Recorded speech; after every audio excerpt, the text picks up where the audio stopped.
Welcome to the Relationships Inside Out podcast with Doctors Gregory Siebert and Kimberly Murray, licensed marriage and family therapists. Join them on this journey as they explore the ins and outs of relationships. Well, welcome to Relationships Inside Out, where today we're going to talk about, guess what, is upcoming now, the holidays. How's it already that time? I don't know. We did this last year. We're going to do it again. Probably a lot of the same stuff, but we need these reminders. And even us talking about this is probably a reminder for ourselves. 100%. I still feel like I'm in like May. I can't fathom that we are recording this at the heel end of October. And it's just like, I can't even. It's gone by so fast. And this time is very just charged. High emotions, high demands.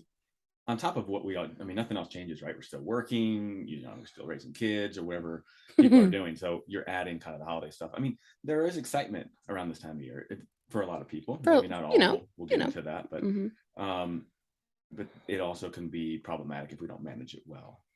And it gets complicated with family dynamics, with blended families, with work schedules, whatever it might be. But it's this sense of scarcity of time often, or resources or money or whatever it might be. Yeah. I don't know about you, but I've noticed people have these expectations. Like, I need to do all this stuff. And I have to write all these Christmas cards to everyone. Or and I've got to have 800 strings of lights up. And I've got to have all the balloon. What do they call them? The blow up things. My daughter's obsessed with them. I've got to do all the cookie decorating. I've got to post pictures of us all smiling at the exact same time in front of the tree in our best. So the question is why? Why do we Great do question. This? What is pushing you to do this? Right? I don't know the answer for this, but it could be subjective. But why? Why do we need all that stuff? And to save us some sanity, is there anywhere you can take a shortcut? Like, you know what? I'm not going to bake goods. I'm going to go buy them. Yes. Yes. Maybe I only write Christmas cards for those who are doing it back to me for reciprocity, not everyone and their mother. Maybe I print them on Vistaprint and have them put the address on, and I just put them in the mail. Yeah. Maybe I, Blue Mountain Cards, where you can go online and just like, hey, I'm just sending these digital to everyone. All our loved ones are feeling really shortchanged right now. But we really have to look out for ourselves too. Yeah. Time with our family is great. Taking care of ourselves is greater. I ask people when we talk about holidays, I ask them to pause and think, okay, think about your plans for the next few months. Are you going to enjoy them? Or does it feel like torture? Right? What of that do you close your eyes and say like, oh, I can't wait for that? And what of that do you feel like is an obligation? You dread it, chaos, that meltdowns, whatever's coming. How can we weed out the stuff that's out of obligation and focus on, actually, this is a period of time in which I want to focus on my joy, on the things that are important to me, not just everybody else. So what I'm hearing underneath all this is boundaries. Boundaries. Yes. Holiday boundaries is one of my favorite topics. And here's a thing that I think is important. Just reflect back on previous years. What family and who do you want to spend it with based on the past years? And maybe you don't have a choice, like everyone's just coming. Then ask yourself, how much time should I be spending with them? There is a such thing as too much togetherness. Overwhelming. Like 5 minutes. Yeah. 5 minutes. One phone call. It can be overwhelming depending on the dynamics. We really have to look at the dynamics, right? When I said earlier, like spending time with family can be great and spending time with yourself is greater. It's because if you take care of yourself, you're able to be in those dynamics more effectively, more present, less triggered. I talk to people about how do we tweak plans, right? Maybe it's not cutting out your in-laws or your parents. No, I need structure. I need everything the same way. My anxiety is going through the roof. But how do you tweak it? Maybe, okay, so I'll give our family as an example. I am very protective over Christmas. What? I know. And over my children and the ritual of Santa and church and all of these things. So my husband and I have set the boundary that no one comes over on Christmas. No one. I'll come ring your doorbell. And great. Every other year we'll let someone in, but the morning is just ours and we don't go anywhere. We are traveling to 0 places so long as these kids still hold space for Santa. And I love it, right? Yeah. I still see my dad or my in-laws on maybe the 23rd or the 26th or New Year's, but the actual day of Christmas is only ours. Does our family love this boundary? No, not all of them do. And that's okay. My job is to protect my unit, my priority, my family, right? And that's how we protect them in our house around holidays so that we're not, okay, 10 a.m., everyone's got to get dressed. We got to get to this place and this place. I want them to be able to sit in their PJs all day and relax and play with their toys or whatever it is, right? Mm-hmm. And every family does a little different, but I suggest that like a little couple day tweak, Mm-hmm. right? Or every other year we switch it up so that you get a year one way and then a year the next way is a little different. Yeah, I love that. And it's growing and it's ongoing, and you can Yeah. change it and adapt it based on need, things like that. Like if you're dealing with family members who are sick and you don't know if they'll be around the following year, maybe we kind of sacrifice this year and we do a lot more. Just really thinking about what does that look like for you? What do you want to look like? Turning to your loved ones, like if you're, married or with a partner, what do we want this to look like? What can Negotiate. I do for you? And what can you do for me? Hopefully they ask and you don't say what can you do for me, but, and really having that conversation of what do you need during this time? And is this stressful for you? No, it's not. Okay, great. Then it is for me. So let's X or whatever, and just navigating that together, whether that's setting boundaries, whether that's maybe fully immersing yourself and saying, screw it. We're just gonna go head first, and we're gonna write Christmas cards to everybody. We're gonna bake the goods. We're gonna do everything. And for some people, it fills them up. And if you want to do that, I suggest writing everything down on a schedule so you can see how unrealistic it is. Talk about keeping up with the Joneses. Yeah, I mean, go back. Why? Why do you need to do these things? Why are they important? And I think that question is not only important in managing your stress, but it's also looking at your future of what traditions do you want? Yeah. Like what's exciting? What do you want this to look like moving forward? And we talked about that last year, right? Around the same thing is, what do we want this to look like for our family? Maybe it is just as you talked about, our small family unit. Or maybe we want a place in somewhere where everyone can come together if someone has financial needs to do so. And really finding what's joyful for you and your family, like your little family. You can't please everyone. What's good for you is not going to be good for Susie Key down the street, and that's okay. So it's taking that moment to pause, to reflect, even journal. What brings you joy? Yeah. What is important to you? Not your mom, not your grandma, not your friend, you and your partner, right?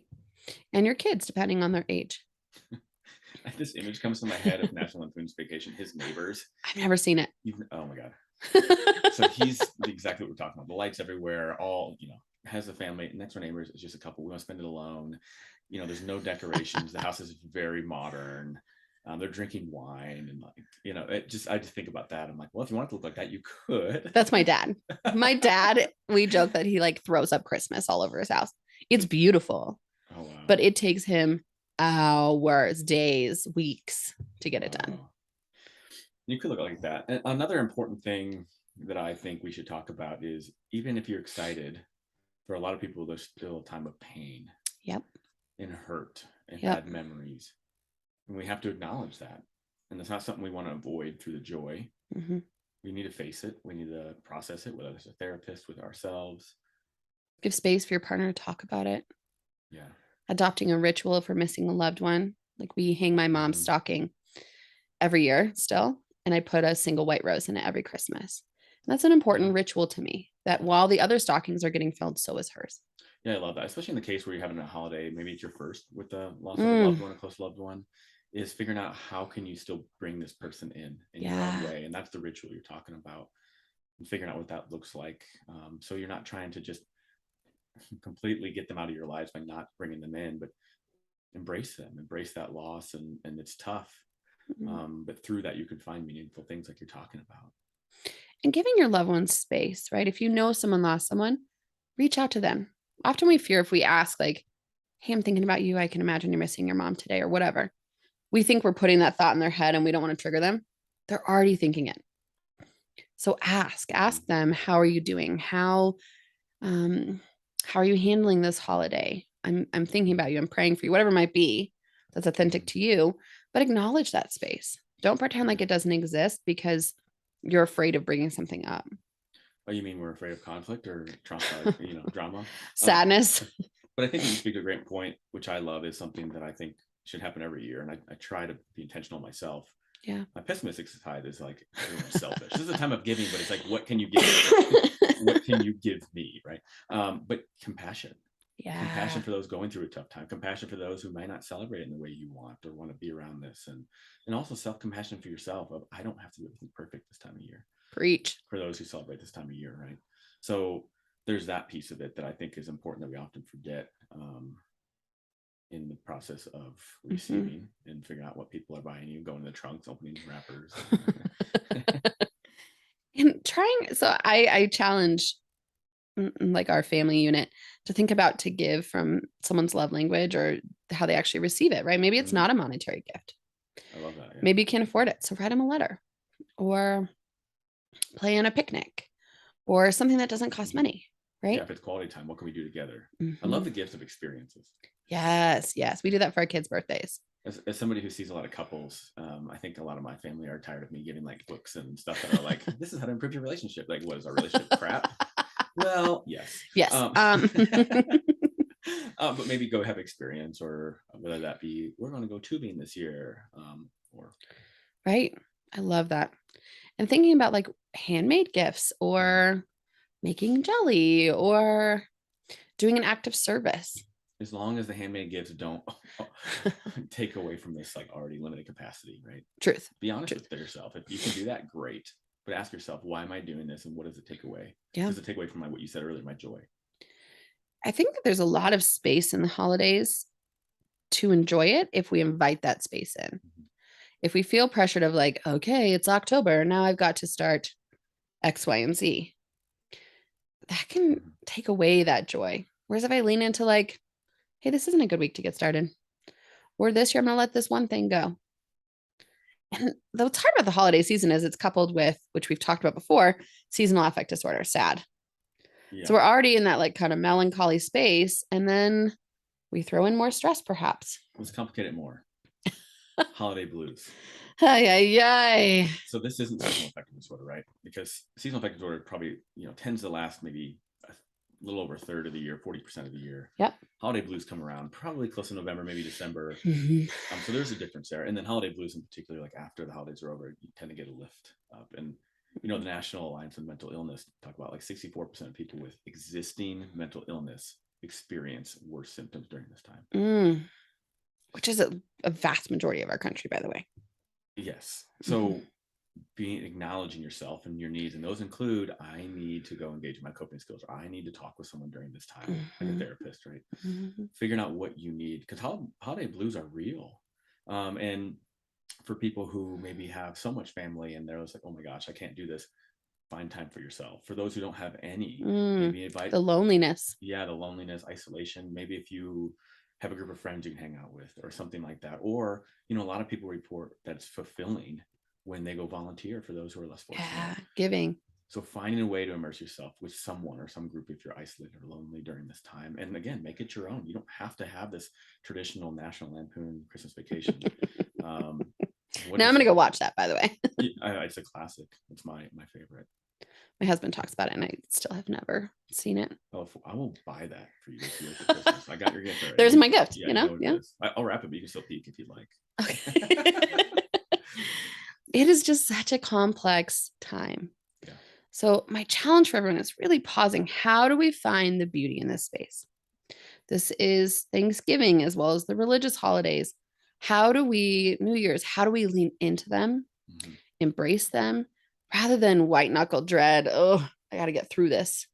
And please, for the love of God, do not send yourself into mountains of debt just to get through this season. We see that happen. And then the mental health ramifications of that are there. Don't spend too much. Don't eat too much. Well, okay. Mindful Let's not get too extreme here. And I think for a lot of people, mindful eating is really important during this time of year. Yeah. Because we overindulge, and with that sometimes comes guilt after. We don't feel good about our bodies. We don't feel good about ourselves. And our bodies get cranky, so we're cranky. Yeah. It's like, oh, I'm sensitive to gluten, but I'm eating all of this. And then the new year comes around, you're miserable. Truth. Or we skip our veggies for a couple months. Yeah. Your body needs nutrients. Yeah. So I tell people indulge, but also have that veggie with that meal. Fill up veggies. If you do a second plate, start with veggies, right? Give ourselves those nutrients, but still indulge. Yeah. Well, and when we talk about kind of the well-being, that includes physical as well, right? Yeah. That's the eating, that's the exercise. that's getting out, that's walking, that's doing the things that can help with that physical well-being. And physical and mental are so integrated that taking care of them both are important. Spending too much, a little psychological well-being there that we need to take care of, so we're not like, this holiday season I'm stressed about money. Well, maybe we cut back and we don't give the gifts that we typically give, and be okay with that. I mean, that's really hard. That's part of boundaries, right? Because if I'm giving to make someone else happy, one, that's not the best reason to buy something extravagant. I buy gifts to make everyone love me. Go ahead. Gosh, it's terrible. But it's the boundary, right? Of this is what's within my means this year. And you don't have to carry the guilt. I talk about guilt like a baton, and I've mentioned this before. You can choose to accept it, like in a relay race. You can choose to let it hit the floor. You do not have to accept guilt. Guilt to me is a choice, right? When people are like, oh, they made me feel guilty. Everyone knows my soapbox on this. No one makes you feel anything, including guilt, right? Walk into this authentic of, this is what's actually healthy and good for me to spend, to do, to plan. And this was what isn't. And own that space, letting the guilt hit the floor. And this to me comes back to expectations. Yeah. Really readjusting your expectations of what this should look like versus what you should. It probably is most likely going to look like. Yeah. Don't shit on yourself. I need to give all these gifts or they're going to hate me. Someone's going to give me a better gift than that. Or they're going to judge me. If I don't give my kids these gifts, they're not going to love me. Yeah. I do any of us remember our toys from a kid? There's maybe a couple. Most of them were like garage sale. My kids like the boxes they come in more than what they are. We talk about that all the time. Like, if I just gave my kids a box, best Christmas ever. So you have cat kids. Yeah. But think about the expectations, and that's part of setting up the boundaries, right? What do we want this to look like? Yeah. And based on what that looks like, set up boundaries, and being realistic with yourself of what you can and can't give, and being okay with the fact that that is not going to create happiness or sadness for somebody else. That's not on you. That's not your responsibility. Nope. That's on them. And if their self-worth and their, being frustrated with you is based off that, it's probably not a healthy relationship. I was gonna say it's an indicator of something bigger anyway. And then that's when you put your boundary up the fence. I know people get sick of this, but boundaries are inherent in healthy relationships, including in the holidays, right? This obligation that we have built into our culture, it's performative obligation. We choose to wear that or not, right? Chris and I, my husband, and I started to decide not to wear that performative obligation. Can I tell you the liberation we felt of just, nope, this is what we're doing. And people don't like it. I'm sorry you feel that way. Yeah. That's it. I'm not going to wear that guilt, that pressure, because I need to protect my kids and my home and my mental health and my husband's mental health. Yeah. And being real with that for yourself. And you have to be real with yourself to know what boundaries you need. You have to be honest and really asking yourself, is this feeling this way because of what I perceive is going to happen if I do this? So am I only doing this because of X, or is this really in my best interest, in my family's best interest? So aside from boundaries, reach out to a therapist, go to a support group if you need to, plan things that feel good for your body, right? Plan them with the people you know bring you joy, not the people who are joy suckers, fun suckers, whatever. Really invite in the space you want and hold that space, hold those limits. You're worth it.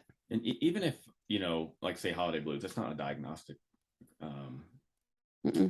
disorder or anything like that, but you can experience those symptoms. They're very similar to depression, right? The irritable, loss of interest, the fatigue, the sleep, the concentration, the sense of worthlessness or guilt, things like that. And still go talk to somebody. It's still important to bring these symptoms up to a provider if they're coming up, so you can get the help to process this and figure out maybe what is underlying if you really don't know. But then also, compassion for yourself and for the family or for other ones who may be less fortunate. Again, compassion is not equivalent to guilt, right? I can hold space and hold compassion, but I don't have to wear it as my emotion. Yeah, that's a good point. This idea of therapy, I think about the holding space for other people's emotions. That's your holding space for yourself, right? Hold to that. If you need that space, take it. Take it. Well, this has been Relationships Inside Out, where we talk about all things relationships, including how to survive the holidays with those we love. If you don't love. Yeah, I wasn't going to say it, but as always, if you have any questions, comments, future topic suggestions, Feel free to shoot us an email at relationshipsinsideout@gmail.com. Look forward to chatting with you next time. Thanks.